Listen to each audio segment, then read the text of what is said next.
In this video, we are going to walk through how to set up and run the Certifier 912 differential test. The differential test is for trailers or dollies that are designed to tow another vehicle. The first thing we need to do is supply power to the hub. When looking at the connector on the cable, you will see that there are two prongs directly next to each other. This is the top of the connector and will match up to the connector on the hub. Next, we will move on to hooking up the differential kit. Connect the sensor that is attached to the differential kit to the hub into port 1.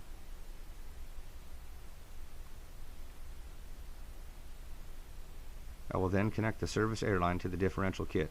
Keep in mind that when we are hooking to a trailer, the differential kit will be hooked to the front of the trailer and the airline from the tester will be connected to the differential kit as shown. Next, we will hook up the 50 CI air canister to the differential kit.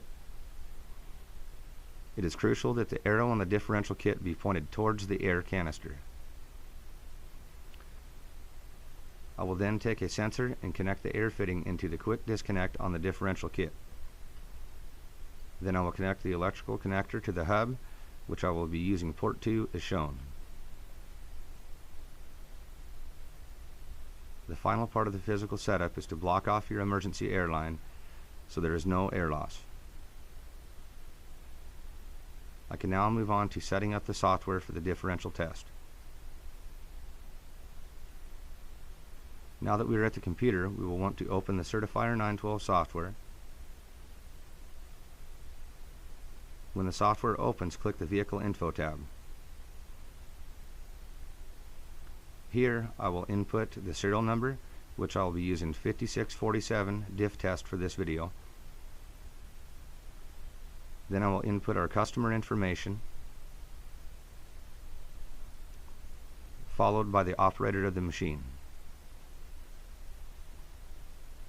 Next, I will want to go to the Vehicle Type pull-down menu and select Trailers designed to tow another vehicle.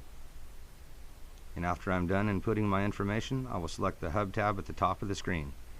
In the Location portion of the Hub info box, select Diff for port 1 and Dolly for port 2.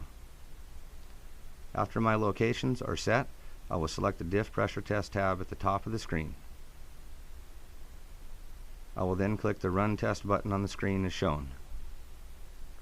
This test on average takes between 2 to 3 minutes to complete.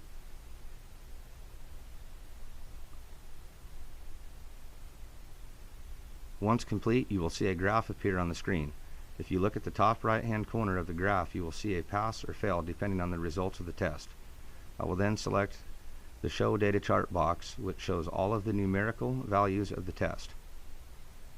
When I am finished looking at the numbers, I will select the Differential PSI box to see what the actual PSI readings were at different time intervals of the test.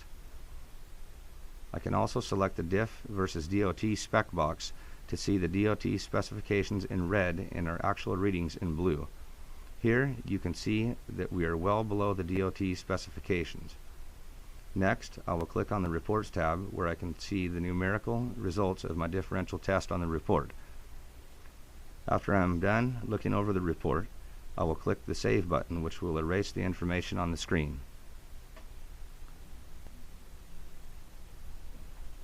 If I want to review the differential test, I will close the Certifier software and open the Reports folder on the desktop. Once the folder opens, I can find and select the VIN number that I inputted for the differential test. When the report opens, I can review and print the report if desired from this screen.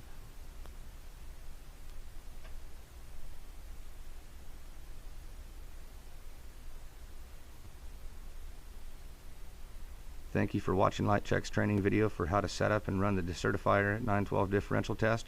If you have any questions, please call 1-800-343-8579.